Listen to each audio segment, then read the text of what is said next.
Hearing no questions, thanks for your testimony this morning. Thank you this very much. afternoon. Next, Reverend Cathy Harrington supports the bill and will be done in under 5 minutes. So, thank you for taking time to address my concerns about juvenile life without parole in Michigan. The state of Michigan was a progressive and moral leader in our country, in the world, because we were the first English-speaking territory in the world to abolish the death penalty. I was surprised when I learned that we had mandatory life without parole sentences for juveniles. I believe it's a tragic detour from the ideal that was mapped out by the courageous lawmakers in 1847. Can you hear me okay?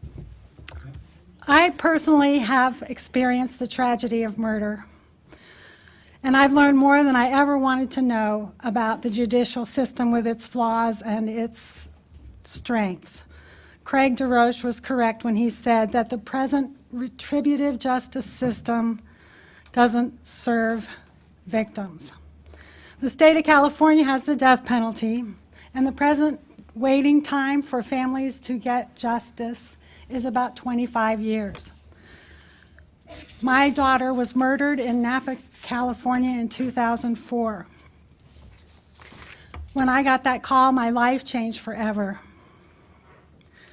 A shroud of darkness fell over me and I could not breathe. It was inconceivable that she could be gone.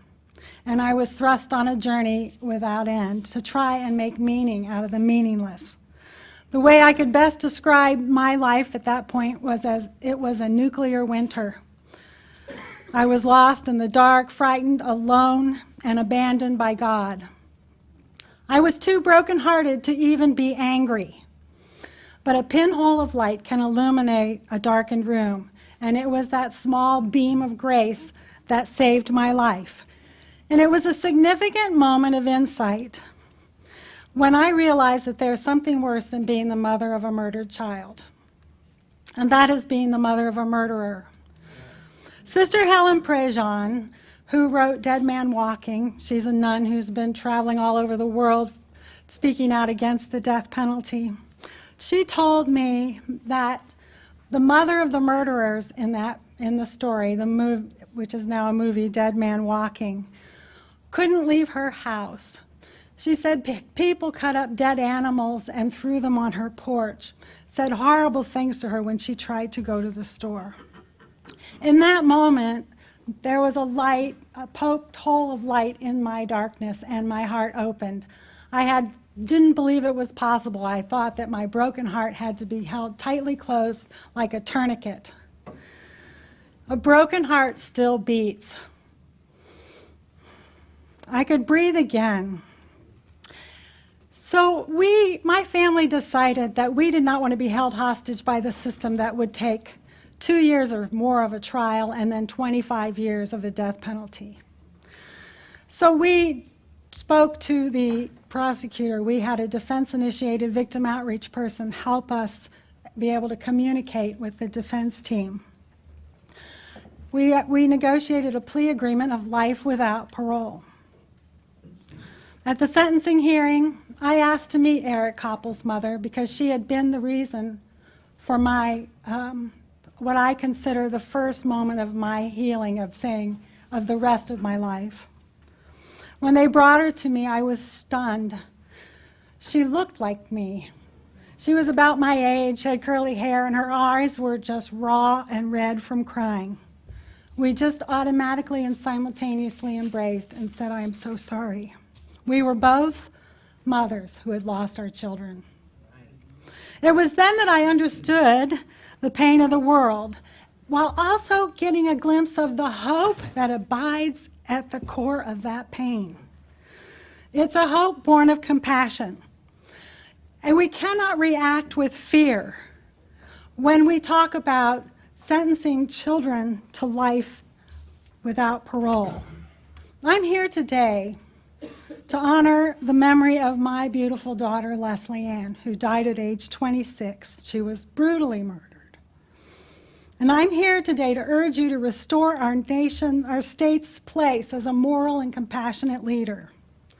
I have taken to heart the words of the priest Anthony DeMello, who once said to a grieving mother, "I cannot wipe away your tears. I can only teach you how to make them holy." I think about Eric's mother every day. My daughter is gone, and I don't get to hold those grandchildren that I would be rocking right now. I miss her every day. But I think about Eric's mother, who has to worry about her son, who's serving 2 life sentences in the California State Prison, in danger every day. I worry also that if I keep thinking like this, someday I'm going to have compassion for him, and I'm not ready for that. Forgiveness in the restorative justice world is referred to as the F word. Nobody should be told they have to forgive. And no family should be told that they shouldn't expect the ultimate punishment for the murder of their loved one. The state of Michigan has the ultimate punishment as life without parole. Mandatory life without parole should be abolished, especially for juveniles, because it is not, where's the negotiating power? We as a family were given some power. We were powerless when we left it up to the prosecutor. We were left out of the process. Life without parole should be uncommon. It should not be the norm. We have to have some hope that there is a possibility for redemption. We can make a statement to the world. We can stop this tragedy, because life without parole for juveniles is a tragedy. And you have the power to stop it. We can change the world one child at a time. We can channel our resources towards making sure that children grow up to be healthy, whole adults. We have to remember the hidden victims in this, the children who are the brothers and the cousins and the sisters of these young men and women who are serving sentences. And we have to realize how this affects them and the shame they carry with them every day.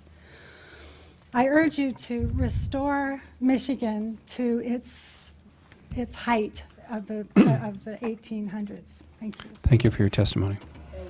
Hold on. Representative O'Brien? Mr. Chairman, if I just might have a comment and direct it to not just our speaker, but to everyone sharing a personal story. I just cannot even imagine the grief and what everybody's been through, but I am really touched by you being willing to share your story publicly, so thank you. Thank you.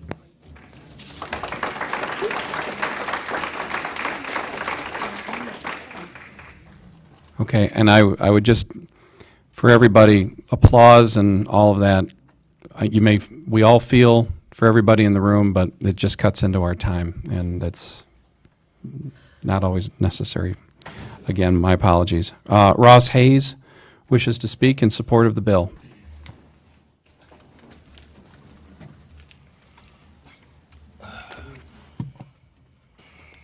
Good afternoon, man. Good afternoon, Chairman Hines and the committee.